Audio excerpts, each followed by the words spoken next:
नमस्कार दोस्तों, welcome to DS education. स्वागत है आपका मेरे यूट्यूब चैनल डीएस एजुकेशन में। मैं हूं दिनेश साहू और दोस्तों हम अध्ययन कर रहे हैं वर्ल्ड ज्योग्राफी का या फिर विश्व के भूगोल का।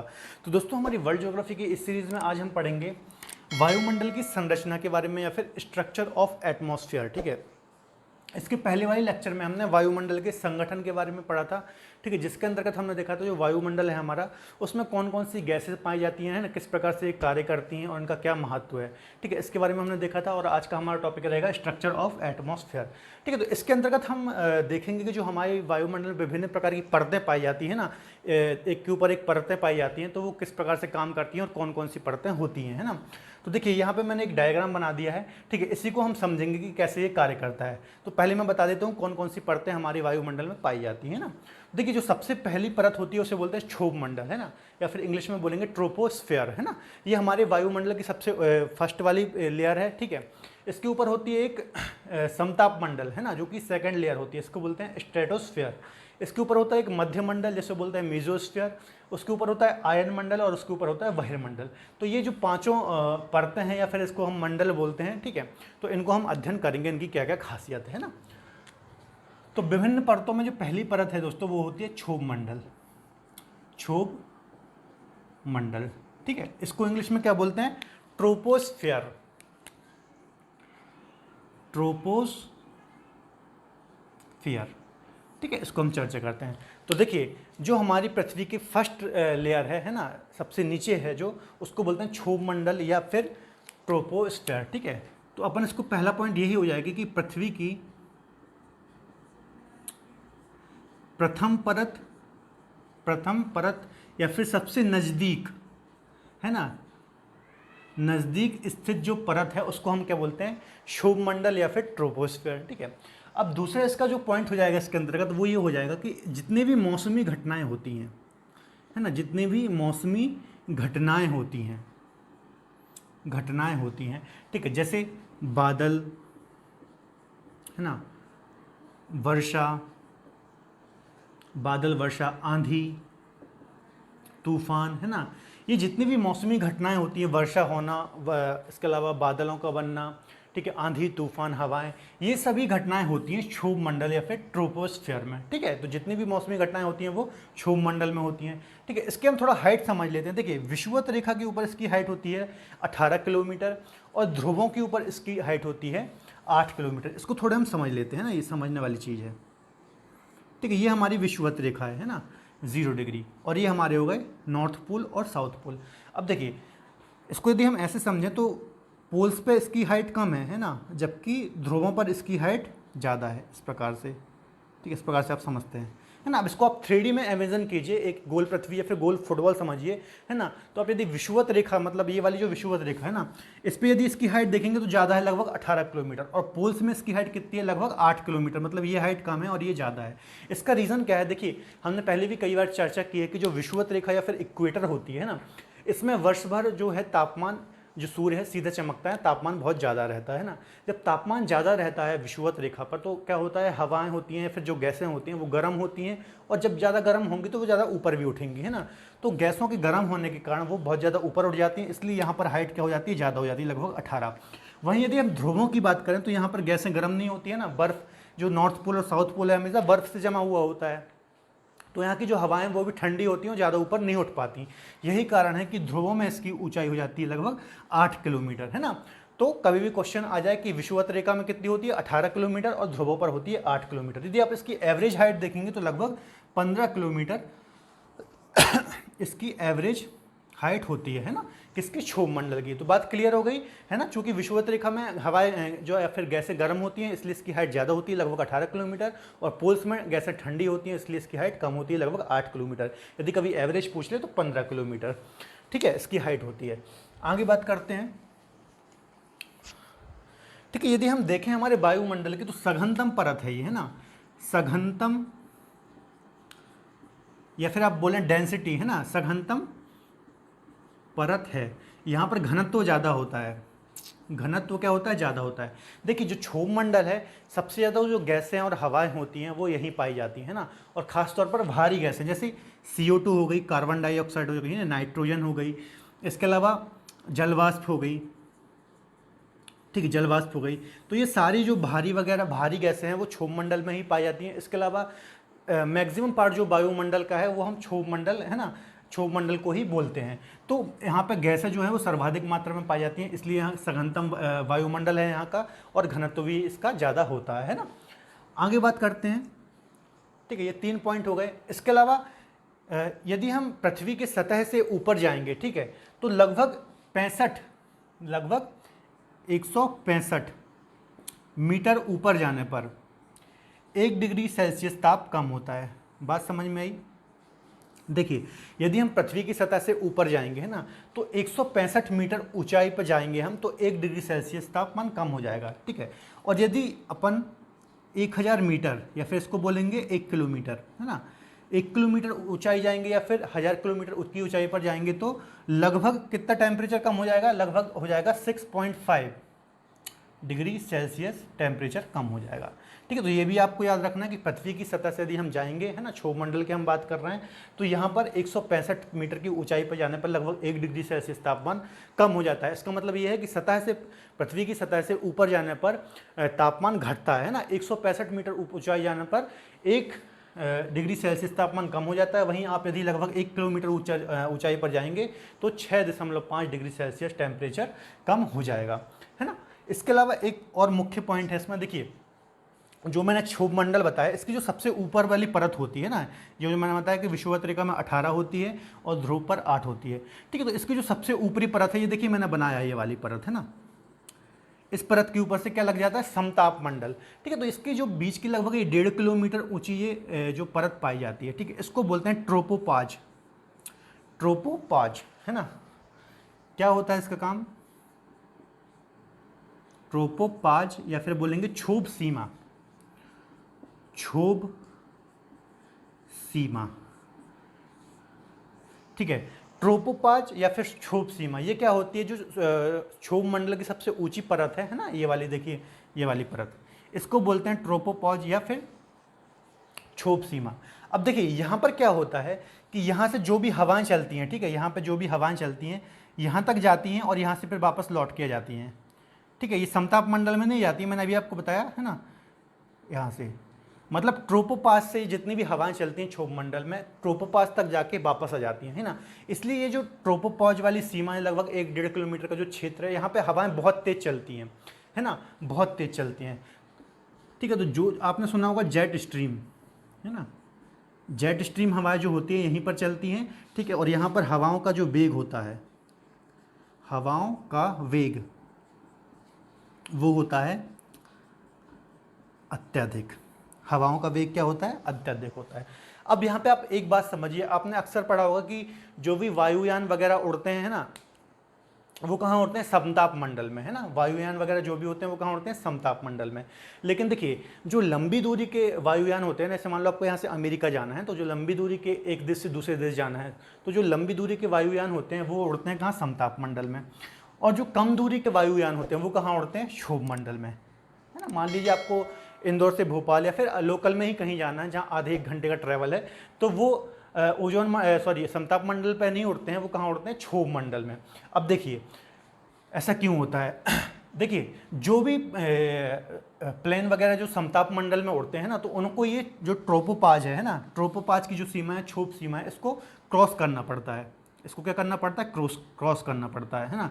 और इनको क्रॉस करने में बड़ी दिक्कत होती है, क्योंकि यहाँ पर जो हवाएं हैं उनका वेग बहुत तेज होता है ना। तो जब भी प्लेन ये क्षोभ सीमा को पार करके समताप मंडल में जाता है, ठीक है, तो इसके लिए बहुत ही ट्रेंड और एक्सपीरियंस्ड पायलट चाहिए पड़ते हैं, क्योंकि हवाई जहाज़ों को यहाँ पे बहुत तेज़ हवाओं का सामना करना पड़ता है। ठीक है, तो आपको एक बात याद रखना है कि यहाँ पर भी हवाई जहाज़ वगैरह उड़ते हैं क्षोभ मंडल में भी, लेकिन कम दूरी के, है ना। और अत्यधिक दूरी के जो हवाई जहाज़ होते हैं वो कहाँ उड़ते हैं?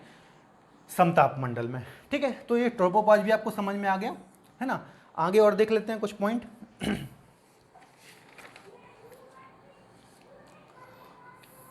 ठीक है, इसका एक और नाम है संवहन मंडल, है ना। इसका एक और नाम है संवहन मंडल। ठीक है,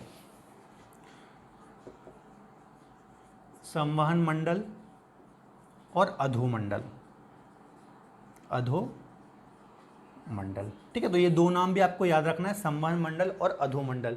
ठीक है, क्षोभ मंडल। तो इतने पॉइंट आपको याद रखना है क्षोभ मंडल के संबंध में। एक बार हम थोड़ा सा रिवीजन करते हैं, फिर हम चलते हैं समताप मंडल की ओर। देखिए, इसमें सबसे पहला पॉइंट इसकी हाइट की यदि मैं बात करूं, है ना, तो हाइट 18 किलोमीटर कहां पर, इक्वेटर में, है ना, और 8 किलोमीटर कहां पर है, पोल में।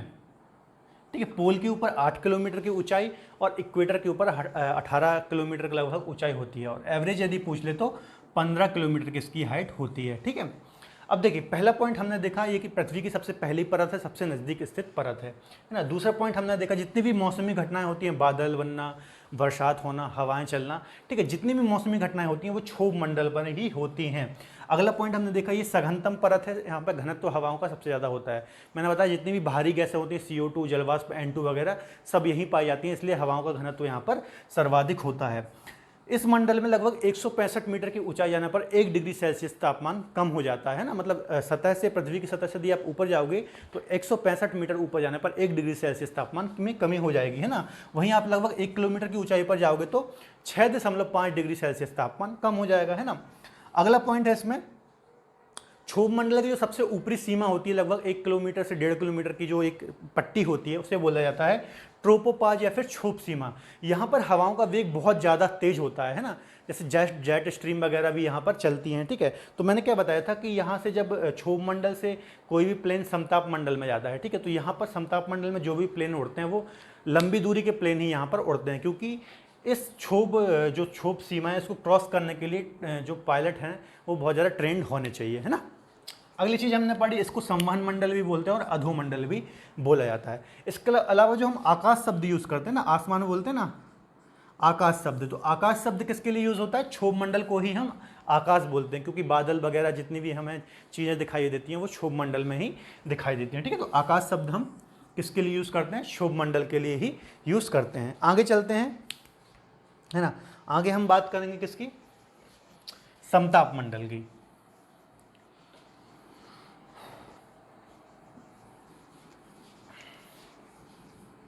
इसके अलावा आप ऐसे ही पूरा डायग्राम बना लीजिए, है ना। दूसरा है समताप मंडल। समताप मंडल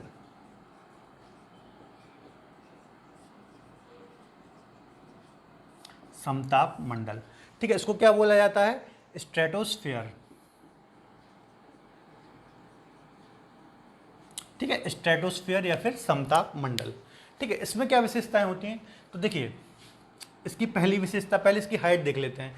ये लगभग 50 किलोमीटर, ठीक है, हमारे वायुमंडल में 50 किलोमीटर की ऊंचाई तक पाया जाता है ना, पृथ्वी की सतह से 50 किलोमीटर की ऊंचाई तक। अब देखिए क्षोभ मंडल में हमने देखा था विषुवत रेखा से 18 किलोमीटर की ऊंचाई पर, और ध्रुवों से देखा था 8 किलोमीटर। ठीक है, तो 18 से 50 और 8 से 50, मतलब पृथ्वी की सतह से जो 18 से 50 और ध्रुवों पर 8 से 50 की जो ये बीच वाला मंडल है उसको बोलते हैं समताप मंडल। ठीक है, तो ये हाइट हो गई इसकी। अब यहाँ पर देखिए मैंने अभी आपको बताया था कि जो क्षोभ मंडल होता है यहाँ पे लगभग 165 मीटर ऊपर जाने पर 1 डिग्री सेल्सियस तापमान गिरता है। ठीक है, तो यहाँ पर जो तापमान में गिरावट है, तापमान में गिरावट नहीं होती है ना। यहाँ पर जो तापमान में हम गिरावट दिख रहे थे क्षोभ मंडल में, तो यहाँ पर तापमान में गिरावट नहीं होती है ना, एक बात आपको याद रखना है। दूसरी बात, ठीक है, वायुयानों के लिए, वायुयान उड़ान के लिए आदर्श दशा यहाँ पर पाई जाती है, आदर्श दशा, है ना। मतलब देखिए यहाँ पर जो होता है समताप मंडल, ठीक है, यहाँ पर ना बादल पाए जाते हैं, ना बारिश होती है, ना आंधी तूफान यहाँ पर चलते हैं। ठीक है, मौसम एकदम क्या होता है, साफ होता है, इसलिए जो यहाँ पर वायुयान वगैरह उड़ते हैं, ठीक है, तो उनके लिए सबसे अच्छा मंडल यदि कोई होता है तो वो होता है समताप मंडल, क्योंकि यहाँ पर ना बारिश होती है, ना आंधी आती है, ना तूफान आता है, ना बादल होते हैं। ठीक है, तो वायुयान उड़ान के लिए आदर्श दशा पाई जाती है कहाँ पर, समताप मंडल में। ठीक है, अब इसमें एक सबसे इंपॉर्टेंट पॉइंट है ओजोन परत। ठीक है, इसी समताप मंडल के बीच में एक परत पाई जाती है, ओजोन परत, ओजोन परत। ठीक है, ये कहाँ से कहाँ तक पाई जाती है, 15 किलोमीटर से लेकर के 35 किलोमीटर।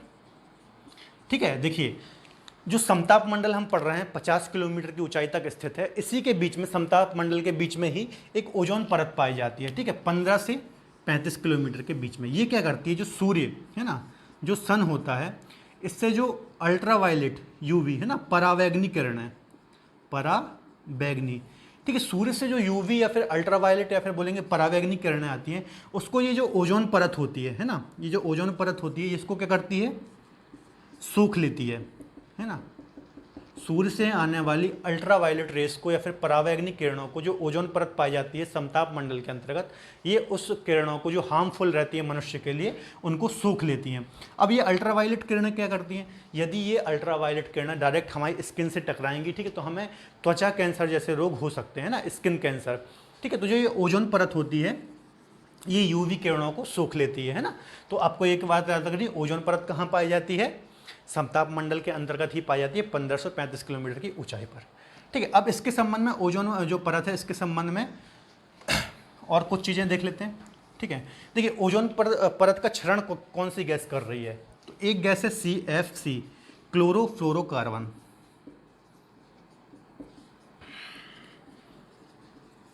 ठीक है। एक गैस है क्लोरोफ्लोरोकार्बन जो कि रेफ्रिजरेटर वगैरह होते हैं उससे निकलती है ना, AC वगैरह जो होती हैं उससे निकलती हैं CFC गैसेस, ठीक है। तो ये क्या कर रही है, ओजोन परत को इसका क्षरण कर रही है, इसको खराब कर रही है, ठीक है।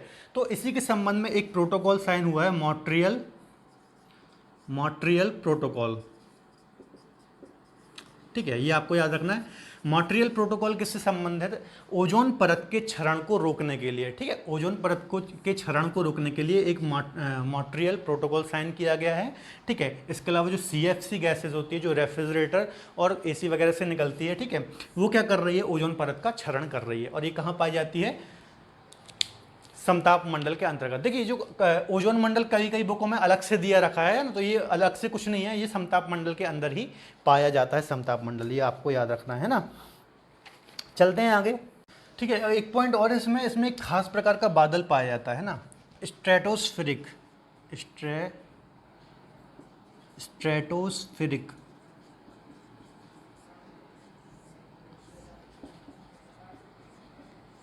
ठीक है। देखिए जो समताप मंडल होता है, ठीक है, ये बीच वाला 18 से 50 वाला, ठीक है, इसमें एक खास प्रकार का बादल पाया जाता है स्ट्रेटोस्फेरिक, है ना। तो ये कभी एग्जाम में पूछ लिया जा सकता है कि स्ट्रेटोस्फेरिक बादल होता है ये कहाँ पर पाया जाता है, ठीक है, क्लाउड, ठीक है। तो इतनी ही चीज़ें हैं समताप मंडल के बारे में, थोड़ा ज़्यादा बहुत कुछ है नहीं है ना, एक बार हम रिवीजन कर लेते हैं। देखिए ये सबसे एक पॉइंट आपको याद रखना है कि यहाँ पर जो टेम्परेचर गिर रहा था है ना क्षोभ मंडल में, तो यहाँ पर टेम्परेचर गिरना भी बंद हो जाता है, ठीक है। यहाँ ना बादल पाए जाते हैं, ना वर्षा पाई जाती, ना आंधी तूफान पाए जाते हैं, ठीक है, मौसम एकदम साफ होता है। तो इसी कारण यहाँ पर जो वायुयान वगैरह उड़ते हैं, ठीक है, तो वायुयान के लिए आदर्श दशाएं पाई जाती हैं, ठीक है। और यहाँ पर देखेंगे तो लंबी दूरी के जो वायुयान होते हैं वो ज़्यादा उड़ते हैं यहाँ पर, है ना। इसके अलावा इसके बीच में एक ओजोन परत पाई जाती है 15 से 35 किलोमीटर की हाइट पर, है ना। ये क्या करती है, सूर्य से आने वाली परावैंगनी किरणों को सोख लेती है, ठीक है। यूवी किरणें जो सूर्य की परावैंगनी किरणें होती हैं वो क्या करती हैं, यदि हमारी स्किन से टकराएंगी तो वो कैंसर जैसे, त्वचा कैंसर जैसे रोग उत्पन्न करती हैं। इसके संबंध में एक मॉन्ट्रियल प्रोटोकॉल भी साइन किया गया है ना। इसके अलावा ओजोन परत को ब्रेक कौन कर रही है गैस, CFC गैस, है ना, ये आपको याद रखना है, क्लोरोफ्लोरोकार्बन। एक स्ट्रेटोस्फेरिक क्लाउड है जो कि यहाँ पर पाया जाता है ना। आगे हम बात करते हैं मध्यमंडल।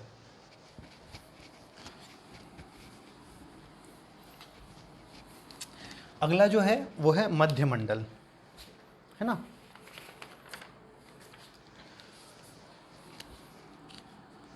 तीसरा है ये मध्य मंडल, है ना, इसको बोलते हैं मीजोस्फेयर, मीजोस्फेयर या फिर मध्यमंडल, है ना, 3rd नंबर का है। इसमें एक दोस्तों विशेष प्रकार का क्लाउड पाया जाता है ना, क्लाउड या फिर बादल लिख लो आप, नॉक्टिल्यूसेंट, है ना, नॉक्टिल्यूसेंट,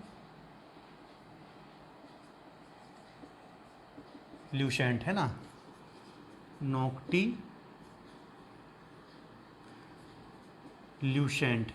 ठीक है। एक खास प्रकार का यहाँ पर बादल पाया जाता है इस मंडल में, नॉक्टिल्यूसेंट। तो कभी क्वेश्चन एग्जाम में आ जाए कि नॉक्टिल्यूसेंट कहाँ पाया जाता है, तो आपको याद रखना है मध्यमंडल में पाया जाता है, ठीक है। अब इसमें एक आपको सबसे जो इम्पोर्टेंट पॉइंट इसमें समझना है, ठीक है। देखिए आपने देखा होगा जो आकाश में टूटते हुए तारे होते हैं ना, हम बोलते हैं टूटा हुआ तारा, ठीक है, तो वो क्या होते हैं, उल्का पिंड होते हैं। हमने पहले भी जब हम पढ़ रहे थे, ठीक है, ब्रह्मांड के बारे में पढ़ रहे थे तो हमने डिस्कस किया था, ठीक है। तो देखिए यहाँ पर क्या होता है, जो उल्का पिंड होते हैं, है ना, है ना। तो जब अंतरिक्ष से कोई उल्कापिंड हमारी पृथ्वी के वायुमंडल में आता है ना, तो वायुमंडल में यहाँ पे जो हवाएं होती हैं इतनी तेज होती हैं कि जब वो वायुमंडल में आता है तो जलने लगते हैं ना। जो छोटे उल्कापिंड होते हैं, क्या होता है, यदि कोई छोटा उल्कापिंड है ना, और यदि वायुमंडल, पृथ्वी के वायुमंडल में प्रवेश कर गया तो वो क्या हो जाएगा, जल जाएगा। और यदि कोई बड़ा उल्कापिंड है, ठीक है, वो जल नहीं पाया तो क्या, पृथ्वी से टकरा जाता है ना। इसी से क्या होता है, झील वगैरह का निर्माण हो जाता है ना, जैसे क्रेटर वगैरह बोलते हैं, है ना। तो जो छोटे वगैरह उल्कापिंड होते हैं जब पृथ्वी के वायुमंडल में आते हैं तो यहाँ पर गैसों से जब वो टकराते हैं तो गैसें इतनी तेज, हवा इतनी तेज चलती हैं तो उससे टकरा करके ये जल जाते हैं, है ना। तो वो जो टूटता हुआ तारा हम देखते हैं, टूटता तारा, है ना, तो वो इसी मध्य मंडल में आकर के जल जाता है ना। हम देखते हैं, बचपन से देखते आ रहे हैं कि जैसे हम बोलते हैं टूटता हुआ तारा, तो वो तारा नहीं होते हैं, वो उल्कापिंड होते हैं, ठीक है। और जब ये जल जाते हैं तो उनको क्या बोलते हैं, उल्काश्म, ठीक है, उल्काश्म।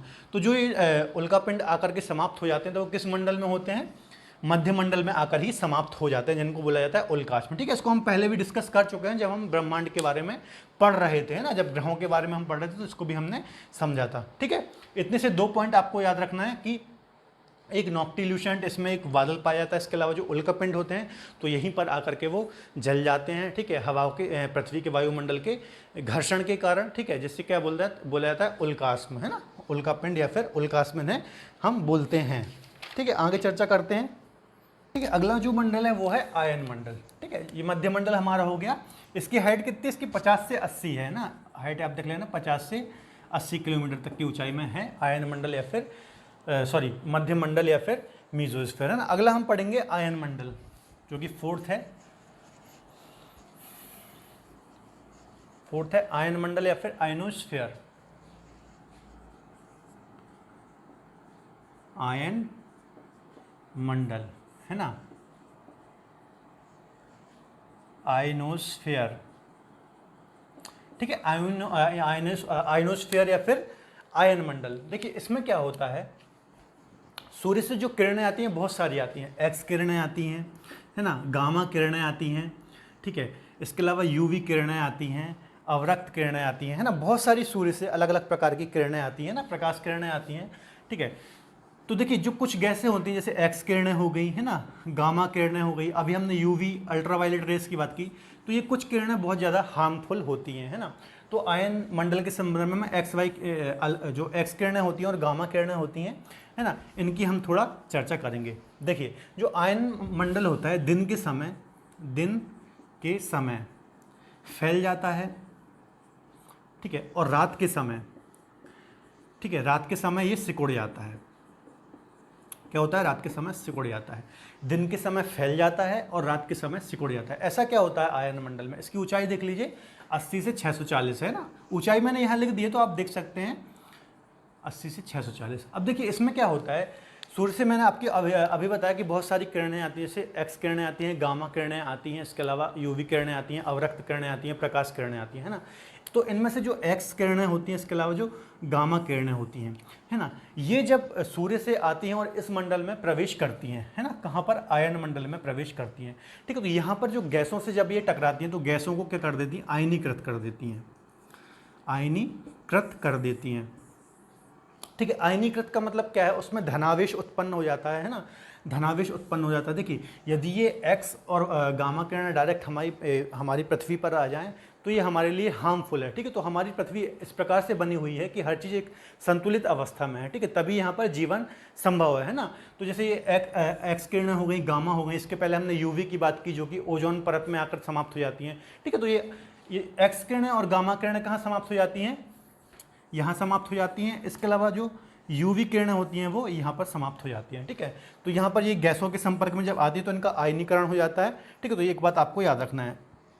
तो कभी ऐसा क्वेश्चन आ जाए कि गैसों का आयनीकरण कहाँ होता है, तो कहाँ हो जाता है, आयन मंडल में, है ना, नाम से ही आपको समझ में आ रहा होगा, ठीक है। अब देखिए जो आयन मंडल है यहाँ पर बहुत सारी लेयर पाई जाती हैं, जैसे एक होती है डी, एक होती है ई, है ना,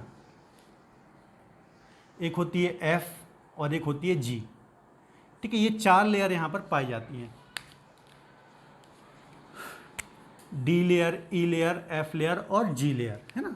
जो जी लेयर होती है ना, जो जी लेयर होती है इसके सबसे ऊपर वाली लेयर, इसमें क्या होते हैं, प्रोटॉन पाए जाते हैं,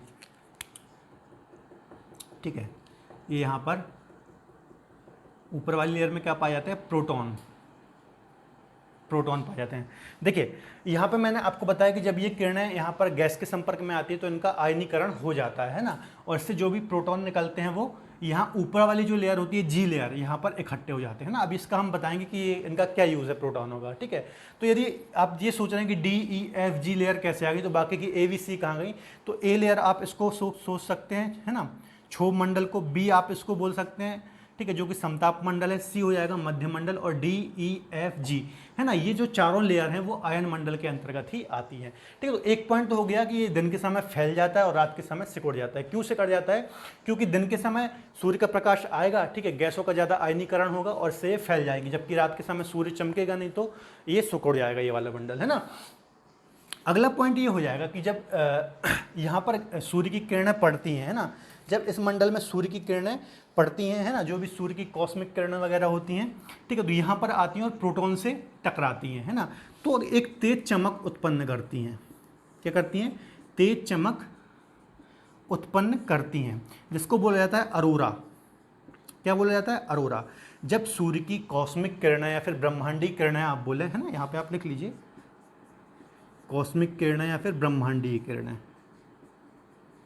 ठीक है, सूर्य की कॉस्मिक किरणें या फिर ब्रह्मांडीय किरणें यहाँ पर एंटर करती हैं, ठीक है, और यहाँ प्रोटॉनों से टकराती हैं। ये मैंने बताया कि जी लेयर है, इसमें प्रोटॉन पाए जाते हैं ना, तो एक तीव्र प्रकाश उत्पन्न करती है ना, जिसको बोला जाता है अरोरा। अब इसे उत्तरी ध्रुव में बोला जाता है अरोरा ऑस्ट्रेसिस, ऑस्ट्रेलिस, है ना, ऑस्ट्रेलिस ही बोलते हैं ना, सॉरी, अरोरा बोरियोलिस बोलते हैं। उत्तरी ध्रुव में इसको बोलते हैं अरोरा बोरियोलिस, बोरियोलिस, और दक्षिणी ध्रुव में बोलते हैं अरोरा ऑस्ट्रेसिस, ठीक है। बात समझ में आई। देखिए मैंने क्या बोला, जो भी सूर्य की कॉस्मिक किरणें और ब्रह्मांडीय किरणें इस लेयर में आती हैं और जी लेयर में आती हैं, ठीक है, तो यहाँ पर बहुत सारे प्रोटॉन पाए जाते हैं। प्रोटॉन कैसे बने, गैसों की आयनीकरण होने के बाद जो प्रोटॉन होते हैं ऊपर के लेयर में जमा हो जाते हैं, और जब ये सूर्य की ब्रह्मांडीय किरणें इससे टकराती हैं तो क्या होता है, इनमें चमक उत्पन्न होती है। तो इसे ही उत्तरी ध्रुव में अरोरा बोरियोलिस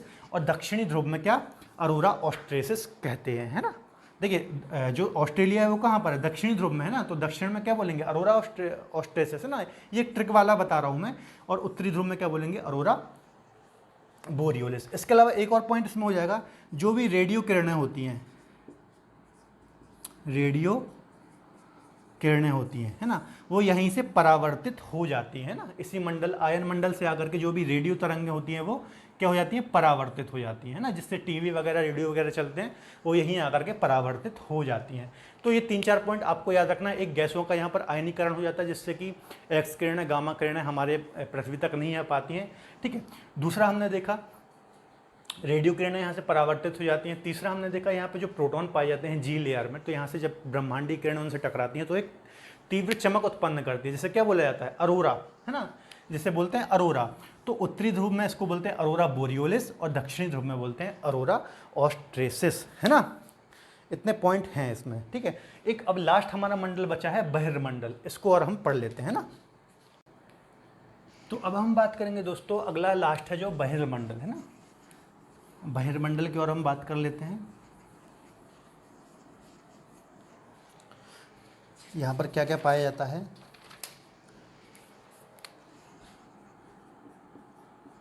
बहिर्मंडल, है ना, इसको क्या बोलते हैं, एक्सोस्फेयर, है ना, एक्सोस्फेयर, ठीक है, लास्ट है। देखिए इसकी जो हाइट होती है 640 के ऊपर लगभग 1000 तक आप बोल सकते हैं, है ना, 1000 तक बोल सकते हैं इसको। 640 से 1000 तक जो पाया जाता है मंडल उसको बोलते हैं बहिर्मंडल, ठीक है। अब यहाँ पर सबसे हल्की हाइड्रोजन हीलियम जैसी गैसें पाई जाती हैं, ठीक है, हाइड्रोजन और हीलियम, ठीक है, हाइड्रोजन हीलियम जैसे यहाँ पर गैसें पाई जाती हैं। ऊंचाई कहाँ तक है, लगभग 1000 किलोमीटर तक, है ना, 640 से 1000 ऐसा बोल सकते हैं, ठीक है। यहाँ पर एक चीज़ आपको देखना है कि यहाँ पर एक उपग्रह होता है, पोलर सैटेलाइट बोलते हैं जिसको, है ना, पोलर सैटेलाइट, ठीक है, ध्रुवीय उपग्रह भी बोलते हैं हिंदी में, ध्रुवीय उपग्रह, ठीक है। जो ध्रुवीय उपग्रहों को स्थापित किया जाता है यहीं पर किया जाता है ना, लगभग आप ऐसा बोल सकते हैं कि 600 से लेकर के 900 किलोमीटर की हाइट पर इनको स्थापित किया जाता है। ठीक है, तो इस मंडल में पोलर सैटेलाइट या फिर ध्रुवीय उपग्रह होते हैं, उनको स्थापित किया जाता है। क्या होता है ध्रुवीय उपग्रह? देखिए ये पृथ्वी है जो, ठीक है, दो प्रकार के उपग्रह होते हैं, एक होते हैं पोलर सैटेलाइट और एक होते हैं जियो सिंक्रोनस, है ना, जियो सिंक्रोनस, या फिर इसको बोलते हैं भूस्थैतिक, है ना, जियो सिंक्रोनस या फिर भूस्थैतिक उपग्रह, है ना, दो प्रकार के उपग्रह होते हैं। तो जो पोलर सैटेलाइट होता है या फिर ध्रुवीय उपग्रह होता है वो कहाँ पर स्थापित होते हैं? वो यहाँ पर स्थापित होते हैं बहिर्मंडल में।